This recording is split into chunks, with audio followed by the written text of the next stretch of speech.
You know what I was thinking of as you were talking about this? I was thinking about the crisis that the Catholic Church is currently Oh undergoing. yeah. And Yeah. so, you know, Excuse me. for literally, you know, billions of people around the world, the Catholic Church has been the social conscience for their communities and their cultures and their lives. And theoretically, it would be the moral reflection that would have been held up towards the quantum leap that science is making. It's like, you know, here is your baseline morality shared by 65% of the world's population. And now that baseline morality is deeply in question because of what's going on. And what we're looking at really, in a lot of ways, right, is it's like right of a Dan Brown novel. I mean, it's kind of like a miniature version of this on a larger scale. I understand what you're getting at. And maybe one thing to throw in, and a lot of my friends are Catholics, so I'm going to be careful here because there are a lot of good people in the Catholic faith who actually do a lot of good charity work, and I don't want to be completely washing with a broad brush. But the one thing I have a real complaint with in the church in general is that in many areas of the third world, businesses like the fellows surrounding Rio de Janeiro, Brazil, where you have this horrible poverty. I mean, poverty that you can't even imagine in America. And the thing is, if the Catholic Church comes in there and says you cannot have birth control, you cannot have family planning, you can't even have contraception, you must give birth to these children no matter how they're born and what situation. And that just causes horrible nightmares as an end result. And yet this has been the traditional method for empires to remain powerful for centuries, for millennia actually. In other words, up until recently, when the world was wide and life expectancy was pretty low, and most of the world lived in a rural economy, farming, that kind of thing, you needed to have a large population to become powerful. The modus operandi, the number one ticket for being powerful was I've got a bigger population than you do. I can build a bigger army. I can grow more food, I can dominate shipping lanes, whatever it is. And that works for 1,000 years or now.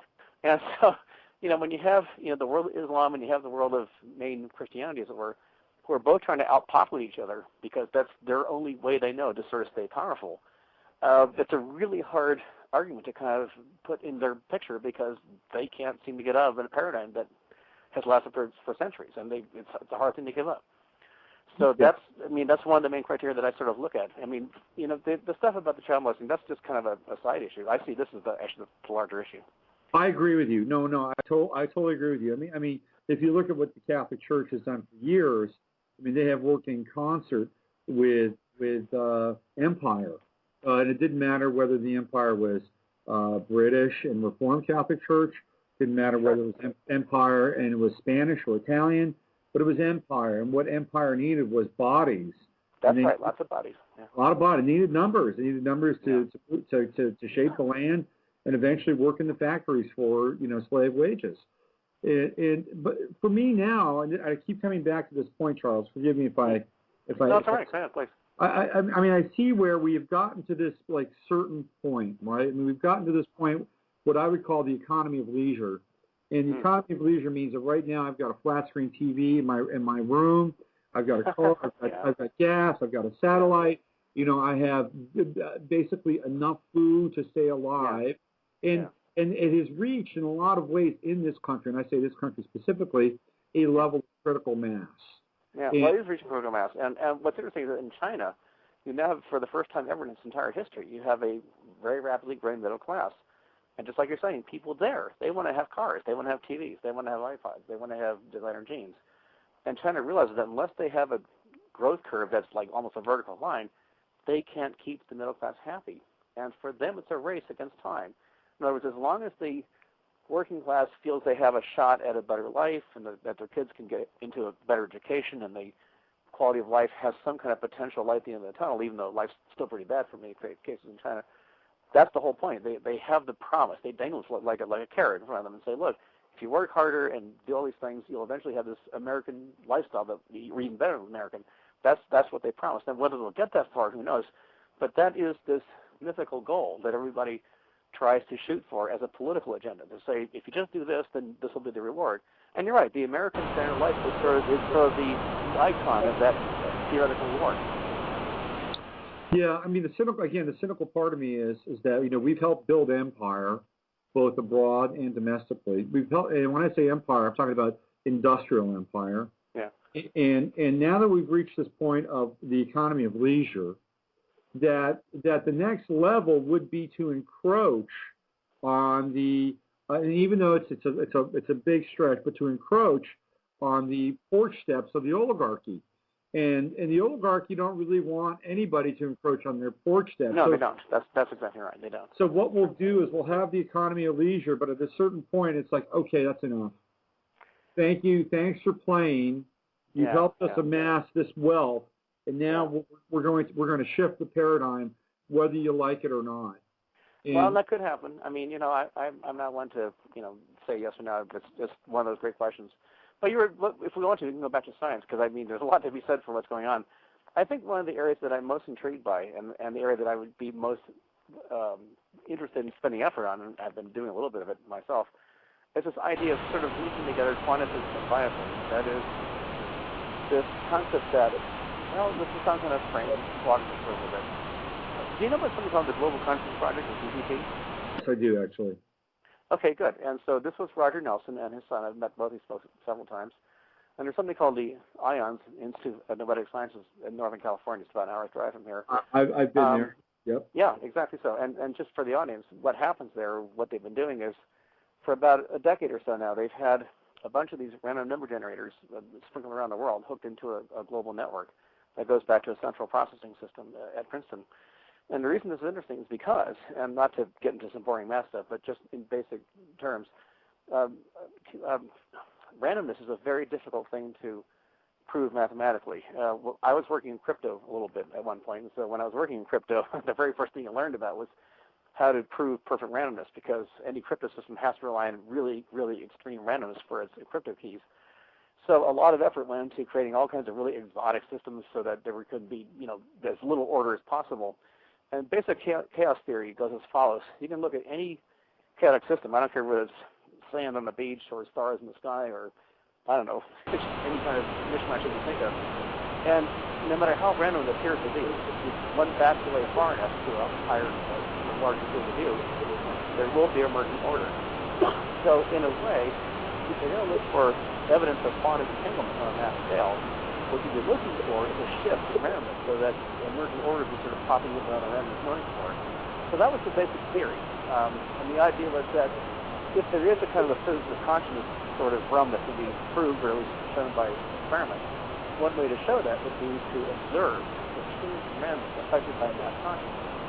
And as anybody who's a little bit familiar with quantum physics will tell you, the actual process of observing quantum entanglement actually changes the change of nature. So it's kind of a hard thing to witness directly, but one can indirectly imply its function by some other mechanism. So that's why these RMBs were set up around the world. And as it so happens, about 80% of the time, there's a very noticeable effect that goes beyond 50% or beyond this random chance. And by the way, just for the record, the largest change in randomness that was ever measured was actually 9/11. The second largest was the tsunami that happened in Thailand in December 2005. And by the way, the Obama election was about number 6 or 7 on that list. And anyone can go there, by the way. You can go to the GCP site and download the data, and you can look at it yourself. It's all open for anyone to look at. So, I mean, in a way, it's the kind of beginning edge of another area of science. But I think maybe the most important area of science there is, because for the past hour or so, we've been talking about political things and economic forces and things that kind of change our life to do with our being on the planet. But if we could harness and apply the potential of collective consciousness as a sort of instrument influence, that, in my humble opinion, is the way that we're going to make change. It's not going to happen with elections and going through Congress and committees and worldwide, agreements and whatever. That stuff kind of works, but it's very slow and it's very clumsy and it's very porous and it's full of corruption. This, on the other hand, gets around that entire process. And in my speaking of biology, sorry about that.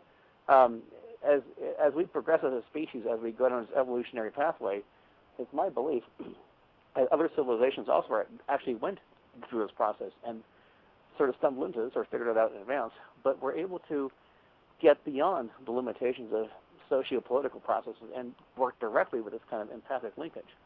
And if that's the case, then could it be possible for a certain percentage of the world's population to drive or push, as it were, even if the rest of the population doesn't even know it's happening, could one build a mechanism that would affect the state of mind, the state of consciousness of the rest of the world? And that actually is a possible doable thing. That's the science I would like to be working on. I think there's some evidence to show this is possible.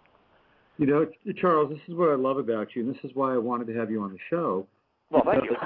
No, seriously, because I know that you're a guy that traffics in some really hard science and some really defined parameters and defined worlds and defined agreements.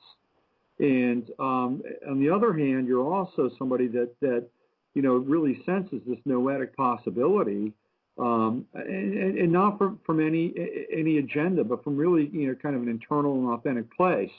And that's what I've always liked about you. And I'm glad you brought this whole proposition up, because I'm in agreement with you. Yeah. And I would love to know how we get from here to there. I mean, that's really that's the piece. Yeah, and here's a few thoughts about this. I mean, one of the areas that's really been big on my list of things to look at, and I've been working with a bit, the world of neurophysiology has really moved very fast, very quickly. There's actually several companies. There's one called NeuroSky. You can actually buy a little headset, and you can drive computer games now with your thoughts. There's another company called MONDO. They have a much more high sort of caliber version of this. In other words, if you remember the movie Firefox, you may recall this. This came out a few years ago. It starred Clint Eastwood, and basically the premise of the movie was he snuck into the Soviet Union and stole this high-tech plane, like an SR-71, their version of it kind of thing. And he flies it out of Russia and flies it back over here, but he had to think the commands to get the plane to do its thing. And he had to think in Russian, no less. It's kind of an interesting plot line. But the whole point was, the premise of that film was actually quite realistic. I mean, it was a little bit overly done, but the general concept was there. And then, of course, if you also remember the film Brainstorm, which was Natalie Wood's last film before she died. In fact, she died halfway through the filming of making of the film. But the idea was they could actually capture entire experiences and then sort of play them back to this sort of neural interface. Well, the beginning edge of that stuff is sort of here. The bits and pieces of it are there. And I can tell you from personal experience that there are some labs, some military research that has gone way beyond this, and they really are looking at this idea of being able to control robotic machines at a distance with your thoughts and this whole genre of stuff. So that's like the beginning edge of this process, but that's still using traditional methods to detect electrochemical events as they occur in your brain in a kind of a three-dimensional or holographic kind of in situ environment. The next step is to go beyond that and to get into sort of quantum entanglement business, because there, if you look at how quantum entanglement works, I mean, let me give an example. The first proven example of this, by the way, was in Zurich, at the IBM research facility in Zurich. This goes back about 12, 13 years now. But the idea was you could take photons and split them in half. And I won't explain all that because it takes too long. But they split photons in half, sent them down opposite ends of the fiber optic cable, many, many miles apart. And then when they rotated one part of the photon, the other photon would respond exactly the same way in real time with no delay whatsoever. Now think about that for a minute. This is actual hard science where you transcended the speed of light, where things happen as if they are exactly connected with no separation of time at all over very large areas of space. And in fact, Einstein talked about this in what he called spooky physics, and that's sort of a little lecture by itself. But if you do a little reading in what's called special relativity, you find a whole sort of dissertation on this concept. Well, more recently, encryption systems, speaking of crypto once again, have been designed and built on this very principle. In fact, there's a company called Magic Technologies. They gave a talk at when I was chairing these nanophotonics electronics conferences. I used to belong to something called Nano Tech, and we put on conferences, and a couple of them actually were held at NASA at Moffett Field. And so one of those conferences, the head of the chief scientist from Magic Technologies came in and gave a demonstration. And now you can actually buy, for a certain amount of money, you can actually buy a level 5, NSA approved, the top of the line crypto system using quantum entanglement of photons over some length of distance. And the actual distance is classified, but let's just say you can be very far away and have these photonic packets linked through quantum entanglement as an encryption system. So I mean, that shows how robust and how solid this science really is. So now that that has already been sort of established, the most recent thing suggests that neurons not just only have sodium ion transduction across the synaptical center interface, but there are photons that occur. And this is a big deal. This is a very recent development. So in the kind of world of neurophotonics, believe it or not, there's a lot of thought that has gone into saying, well, why are neurons, when they do this electrochemical exchange, why are there photons involved? What would photons have to do with anything? Well, here's a potential answer. Let's just say for a moment that empathic interaction really works. Let's just say that this is a scientific thing. And what's interesting is